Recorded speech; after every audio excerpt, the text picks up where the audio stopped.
পুত্রবধূদের পরিচর্যায় তিনি এখন অনেকটাই সুস্থ, জানিয়েছেন যুক্তরাজ্য বিএনপির সভাপতি এম এ মালেক। লন্ডন থেকে আরো জানাচ্ছেন মোহাম্মদ আব্দুল হান্নান। 17 দিন লন্ডন ক্লিনিকে চিকিৎসা শেষে 24শে জানুয়ারি থেকে তারেক রহমানের বাসায় রয়েছেন বিএনপির চেয়ারপারসন বেগম খালেদা জিয়া। তিনি বাসায় ফিরে খুব হাসিখুশি আছেন, পরিবারের সাথে ভালো সময় কাটাচ্ছেন।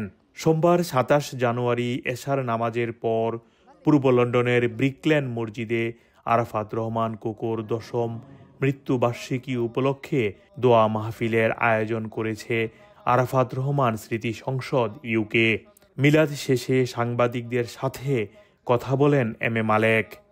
দেশবাসীর কাছে আপনাদের মাধ্যমে দোয়া চাইছি যে ওনার জন্য দোয়া করবেন যাতে উনি সুস্থ হয়ে অচিরেই বাংলাদেশে যেন ফিরে যান।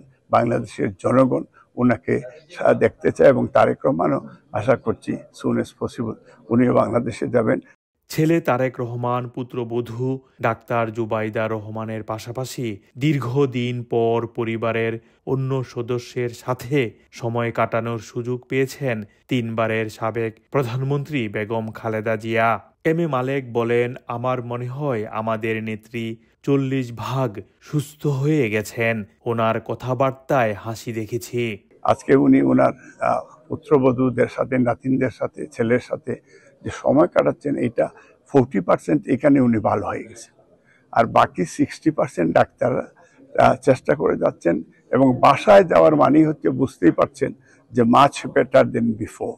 বেগম খালেদা জিয়া তারেক রহমানের বাসায় থাকলেও সার্বক্ষণিক পর্যবেক্ষণে রয়েছেন বিশেষজ্ঞ ডাক্তারদের। তারেক রহমানের বাসা থেকেই চলছে চিকিৎসা।